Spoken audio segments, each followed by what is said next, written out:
we actually had someone who commented on, I don't know if it was on my tweet or it was on something where we were talking about De La and Masters Cup, and they had a pretty good opinion and a good viewpoint.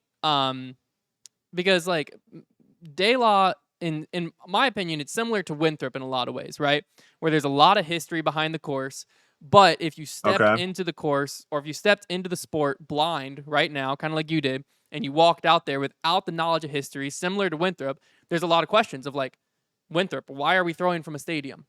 You know what I mean? I'm someone who absolutely loves Winthrop, kind of like there's people who absolutely love De La, and I'm someone who would defend Winthrop. Mhm. But you do have to answer questions like that of why, like Winthrop, one of the most prestigious tournaments in the sport, we're playing literally a safari course at a college campus. You know what I mean?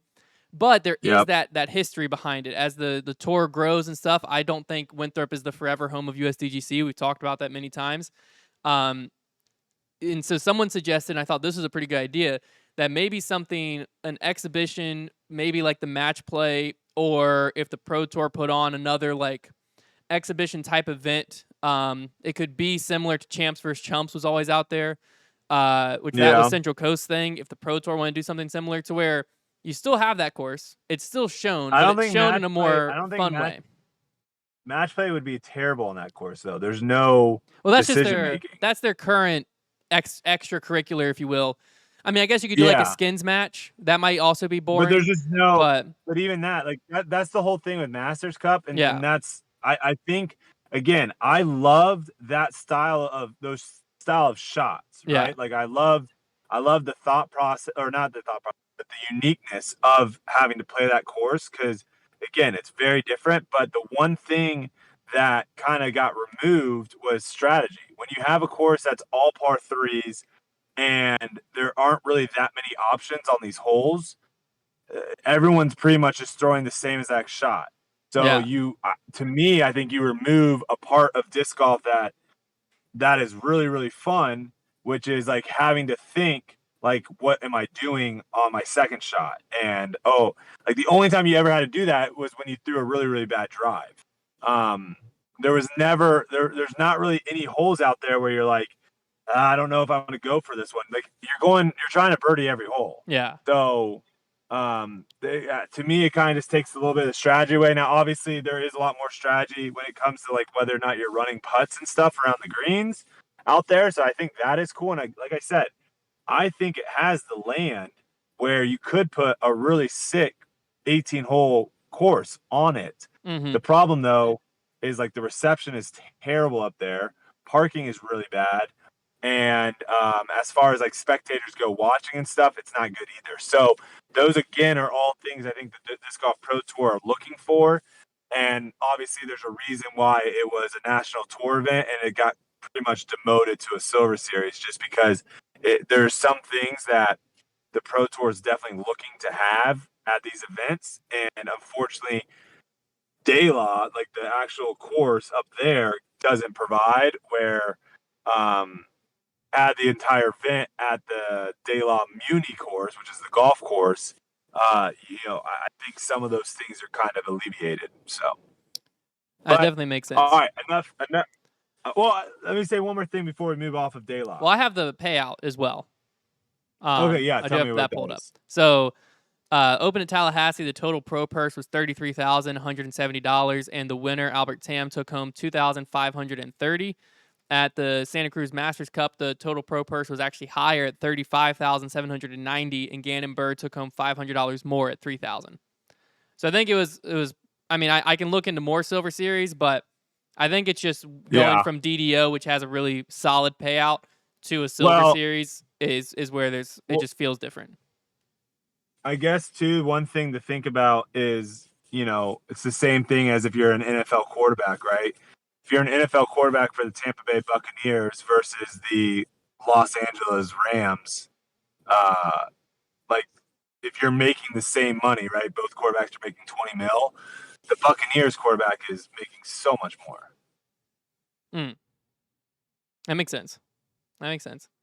Uh, because of taxes and all that stuff. But I think maybe what might have happened too is they might have posted something. I think they might have posted the payout incorrectly initially, and so I okay. think that I think initially that got a lot of people like, oh my gosh, it's so low.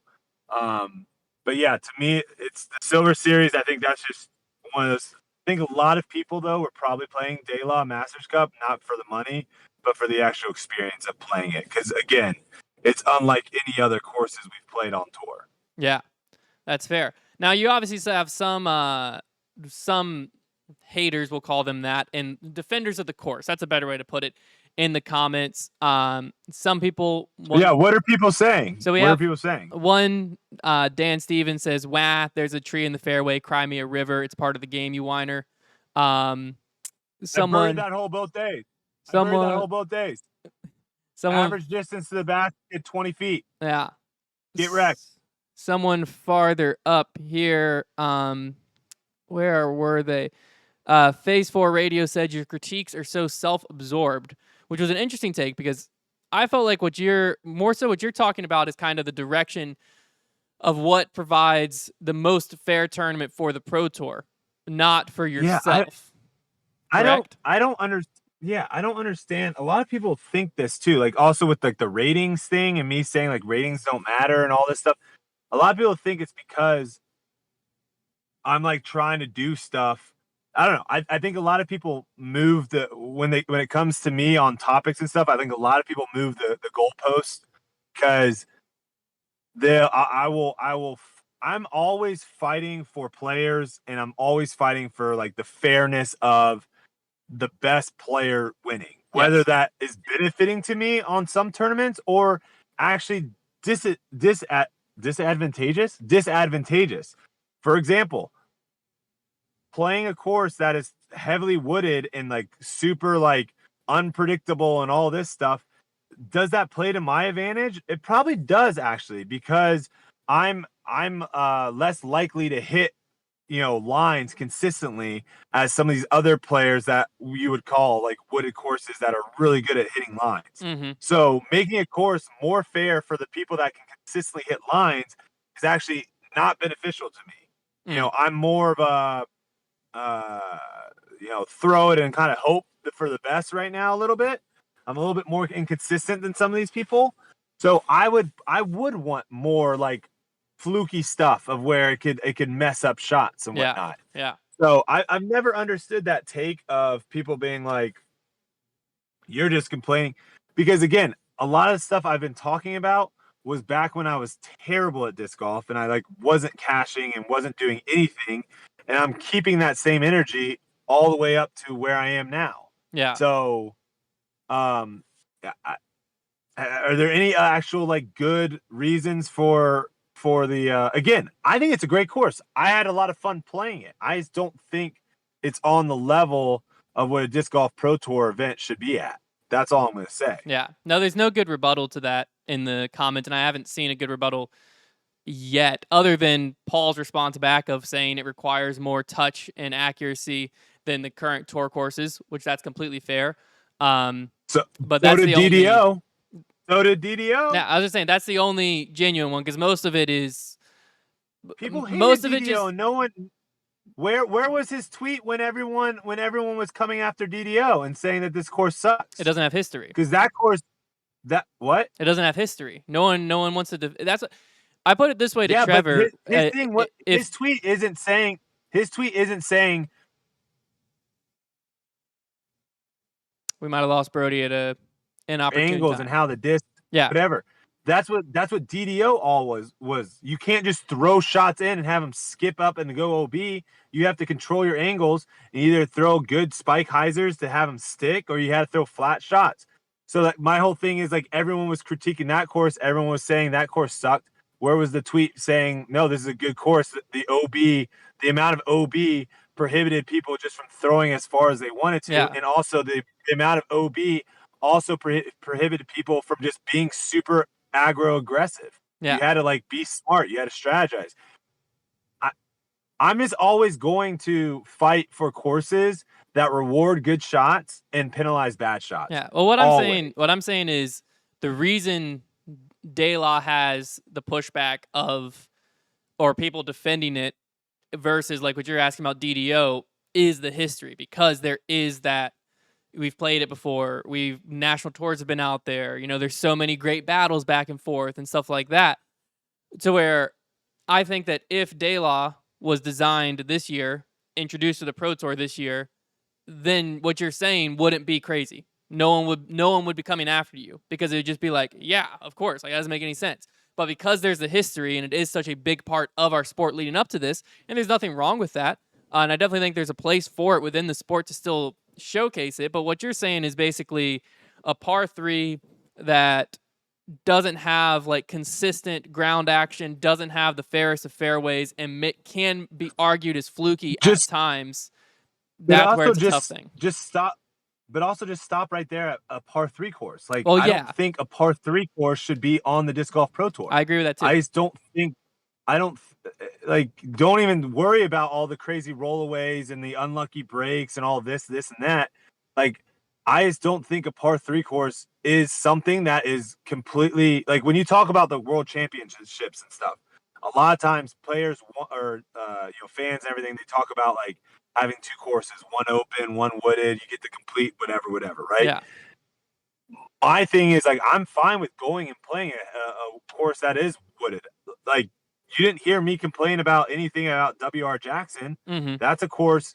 And again, like this is why I really wanted to make sure and wait to say stuff after the fact because I think it's really easy for people before if I say anything to just miss it or if I played bad, for example, and then I complained, then people are gonna be like, "Oh, you're just complaining I play bad." Like I said, I had one of the best rounds at that course. 6 under was one of the best rounds at the course, and I missed 2 putts inside of 20 feet. Yeah. Like I played well on that course. I can do well on that course. It's not a thing of where it's like that course sucks because I can't play well at it. I can play well at that course, but I think it's missing something where I want to see par fours and par fives. Like I want to see where you have to strategize, not just you're throwing the same tee shot every single round and nothing changes. Like that's my whole thing. So I don't know if there's any rebuttals in the comments that you can bring up because I love talking about this stuff because it is so fascinating to me. Hearing like I played with a really awesome kid, Ezra Might have lost it. Harper. He's a Ezra Harper. Is that what you said? Yeah, I played with Ezra Harper, I believe the second round out there. Mm-hmm. Really cool kid. He's a local out there, and we were talking about some stuff about just some of the holes designs. And he was asking me about questions, and we were going back and forth. And I didn't even bring it up, but he said, "Well, this is the only course I know. Like I grew up playing this course, so I'm probably going to have some bias towards it." And I think that is where, again, like I think when people critique a course or they come after, problems with the course, they're not coming after the community. They're not coming after the locals. They're not doing anything like that. All they're saying is like, these are some things that we would like to see on the pro tour, and these are things that aren't happening at this course. Yeah.